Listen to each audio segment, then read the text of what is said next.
ঢাকাই সিনেমার অভিনেত্রী সামিয়া অথই ক্যারিয়ারের প্রথম দিকে বিজ্ঞাপন চিত্রে অভিনয় করে শোবিজ অঙ্গনে যাত্রা শুরু করেন তিনি। গান ও নাচে পারদর্শী হওয়ায় অল্প সময়ে দারুণ পরিচিতি পান এই নায়িকা। সিনেমায় নাম লেখান রায়হান রাফি পরিচালিত দামালে অভিনয়ের মাধ্যমে।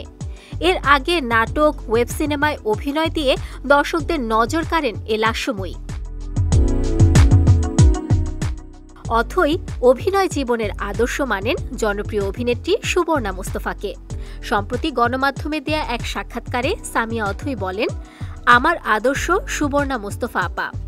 অভিনয় জীবনের শুরুর দিকে ওনার সঙ্গে আমার একটা কাজ হয়েছিল গোলাপচাঁদ ছাত্রীনিবাস। সেখানে আমি তাকে দেখেছি।